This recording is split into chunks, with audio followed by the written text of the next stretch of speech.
malqara arasında dabaq xəstəliyinin yayılması müşahidə olunur. Kənd Təsərrüfatı Nazirliyi buna qarşı mübarizə aparmaq məqsədilə profilaktik peyvəndləmə tədbirinə başlasa da, iddialara görə istifadə olunan vaksinlər keyfiyyətsizdir.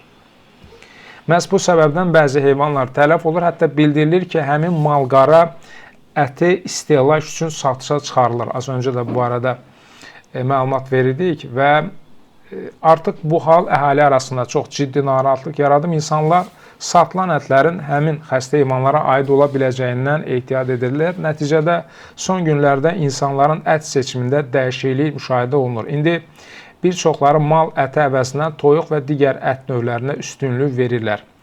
Bəs ət bazarında nə baş verir? Bu hadisələr fonunda nələr gözlənilir, insanlar nə etməlidir? İqtisadçı Günay Hüseynova deyir ki, ət məhsulları bir-birinə alternativ olan məhsul kateqoriyasına daxildir. Məsələn, toyuqda hər hansı bir xəstəlik aşkarlandıqda alıcılar xırda və iri buynuzlu heyvan ətinə yönəlir. Bu isə digər alternativ məhsulda süni qiymət artımına şərait yaradır. Lakin çıxış yolu hər zaman bu olmamalıdır. Seçimlərdən biri kimi toyuq məhsulları da göstərilir. Hal-hazırda malqara ətini əsasən toyuqla əvəzləyənlər var, amma mağazalardan alınan 40 gün ərzində süni üsullarla böyüdülən broilerin faydalığı da, bu toyuqların faydalığı da mübahisələr doğurur. Ümumilikdə süni qiymət artımını çox vaxt özümüz yaradırıq. Media və sosial şəbəkələrdə əsassız məlumatların və panikanın yayılması bazarda qiymətlərin bağlaşmasına səbəb olur.